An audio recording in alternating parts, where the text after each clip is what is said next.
নমস্কার।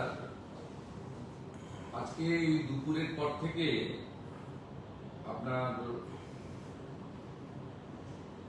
ঝড় বৃষ্টিতে এবং বজ্রপাতে কলকাতা সহ রাজ্যের বহু জায়গায় অনেক ক্ষয়ক্ষতি হয়েছে। আমাদের কলকাতা কর্পোরেশন, বিধাননগর কর্পোরেশন, এগুলোতে কলকাতা পুলিশ কর্পোরেশন এবং আমাদের যারা লোকজন আছেন তারা করছেন। মাননীয় মন্ত্রী অগ্নিমিত্রা পাল মহোদয় এটা মনিটরিং করছেন, অনেকটাই ক্লিয়ার হয়েছে। তো ওভারঅল রাজ্যের বহু জায়গায়, সাউথ চব্বিশ পরগনা, নর্থ, হাওড়া, হুগলি, পশ্চিম মেদিনীপুর এবং পুরুলিয়া, এই জায়গাগুলি থেকে অনেক জায়গা থেকেই বড় বড় গাছ পড়ে যাওয়া, অন্যান্য অনেক কিছু খবর এসেছে।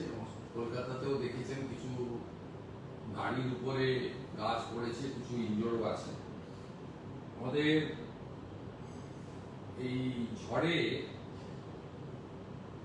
এবং বিভিন্ন কারণ আছে, ইলেকট্রিক শক আছে, রেলের আপনার হাউস কোলাপস আছে, আর আপনার লাইটনিং আছে। সব মিলিয়ে 7 জন মারা গেছে।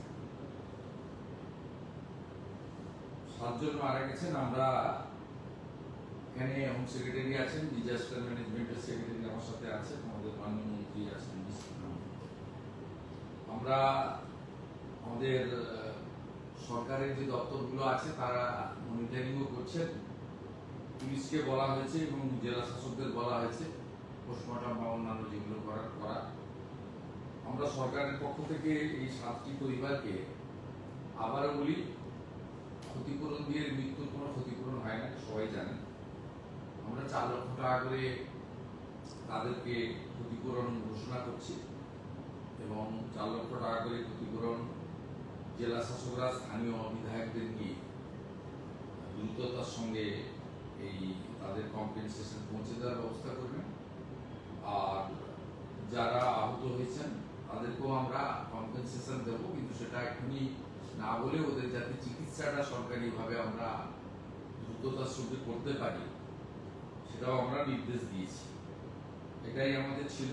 এবং দেখছিলাম অনেকেই বলছিলেন কলকাতায় এই বড় বড় গাছগুলো, অনেক পরিবেশবিদরা তারা বলছিলেন এই গাছগুলো কিভাবে রক্ষণাবেক্ষণ করা যায়। আমরা সিএসকে বলেছি, ফরেস্ট, এনভায়রনমেন্ট এবং এএমসি কে নিয়ে কথাবার্তা বলে এই ধরনের ন্যাচারাল ক্যালামিটি তো শুরু হলো, এটা চলবে মানে বিভিন্ন সময়, কিভাবে এটাকে একটা প্রোটেকশন নেওয়া যায় সেজন্য তারা দেখবেন। কিন্তু আপাতত গোটা রাজ্যে যে 7টি এই ধরনের ক্যাজুয়ালিটি ঘটেছে তাদের জন্য আমরা 4 লক্ষ টাকা করে কম্পেনসেশন, আহতদের পুরো চিকিৎসার দায়িত্ব নিচ্ছি। আহতদেরও একটা আমরা কম্পেনসেশন দেব, সেটা আমরা পরে পৌঁছে দেবো, কিন্তু তাদের চিকিৎসার সম্পূর্ণ দায়ভারটা মানে দায়িত্বটা সরকারের পক্ষ থেকে আমরা নিচ্ছি।